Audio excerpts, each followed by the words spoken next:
welcome to the debate. Indeed. And today we're diving into the fallout from that pretty rough Manchester derby. Absolutely. Manchester United's 0-3 loss to City wasn't just a bad day at the office. It's thrown a harsh spotlight onto coach Rúben Amorim, leading to serious calls for his job and, well, big questions about his tactics. Right, and the core question we're tackling is this. Is Amorim's, let's say, dedicated commitment to his 3-4-3 system a sign of, admirable conviction that deserves more time, or is it actually dangerous stubbornness that's hurting the team and might justify getting rid of him? Exactly. I'll be arguing that sticking to a philosophy even through tough times shows valuable conviction and needs patience. And I'll be taking the view that in top-flight football, adaptability is key, and frankly, patience has its limits. Okay, so from my perspective, Rúben Amorim's position, which he stated very clearly, if they want to change the tactic, the club should change the coach. That shows a really strong, unwavering commitment to his 3-4-3. Now, you could call it stubborn, but I see it as conviction. It's conviction in the system that, let's not forget, brought him real, tangible success in Portugal. We're talking a historic league title with Sporting Lisbon. That 3-4-3 system, with the three center backs, the attacking wing backs, the midfield pair, it gave them a clear identity. It often overwhelmed teams there. You don't just ditch something like that, a whole footballing identity, at the first, major hurdle, especially moving to a much tougher league like the Premier League. And also, look at the club's reported action this 3-match ultimatum. It covers the big Chelsea game, sure, but also 2 supposedly easier matches after that.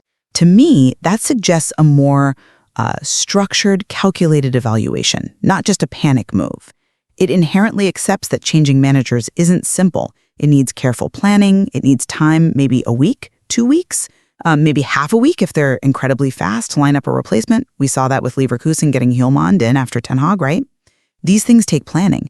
So firing Amorim immediately after, say, one really bad loss to Chelsea, instead of seeing out the full ultimatum period, well, that risks making things even more unstable. And you lose that chance for maybe a bit of a morale boost from those easier games, which, honestly, the club might need strategically just to buy time for the transition. Okay, while I do respect the idea of conviction, I really worry that focusing solely on the philosophy, misses a absolutely crucial point about football at this level. And that is the need for pragmatic adaptation. Amorim's steadfast sticking to his 3-4-3, despite the poor results, despite the lack of obvious tactical tweaks. Have they bought midfielders specifically for this system? Have we seen deep changes in how it functions against different opponents? Not really. To me, that reads much more like stubbornness than conviction. It's a trap a lot of younger coaches fall into, especially coming from less intense leagues. They prioritize their personal philosophy over what the team actually needs right now in the Premier League cauldron. But isn't that philosophy what got him the job? Yes, but contrast it with the really top seasoned managers. Think Ancelotti, Klopp, Guardiola. They have successful histories, obviously, but you rarely hear them talk about rigid philosophies these days in the same way. Guardiola, for example, he clearly evolved past pure tiki-taka at City, didn't he? He kept possession principles, sure, but adapted, brought in more physical players like Rodri, worked heavily on transitions. He tailored it to England. Luis Enrique at Barcelona, same thing. He had Messi, Suarez, Neymar. He adapted, allowed them more freedom, became more direct rather than just sticking dogmatically to one way of playing. True expertise, I'd argue, lies in that flexibility. And crucially, the source material we're looking at suggests this upcoming Chelsea game isn't just another match in the ultimatum window. It's framed as the final limit of patience, but more for the club's endurance, their ability to withstand the pressure. The whole 3-match window might just be cover for getting a replacement ready.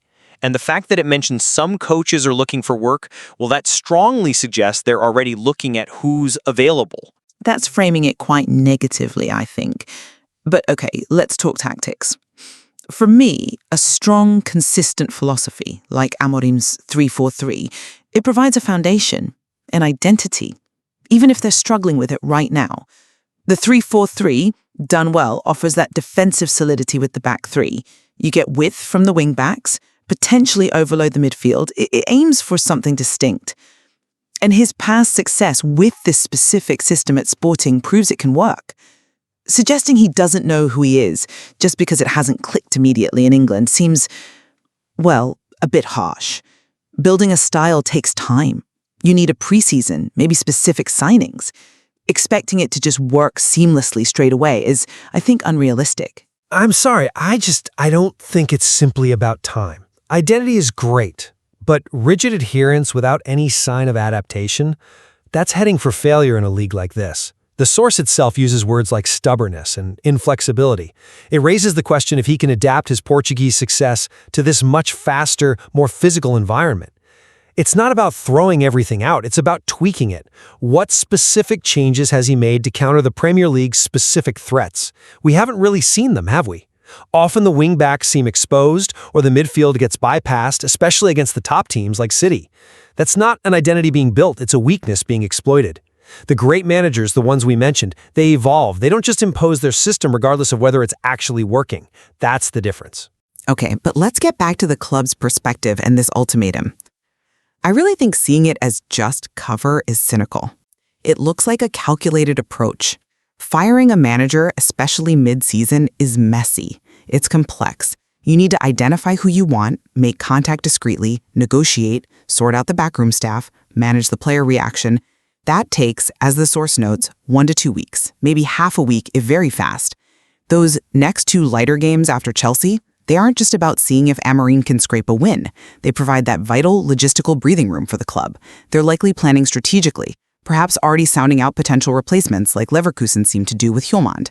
It's about being prepared, thinking ahead, not just reacting emotionally to one potentially bad result against Chelsea. I absolutely get the logistics point. I do. Changing managers midstream is disruptive. But I think focusing only on the practical timeline ignores the psychological impact. An abject loss to Chelsea isn't just another loss.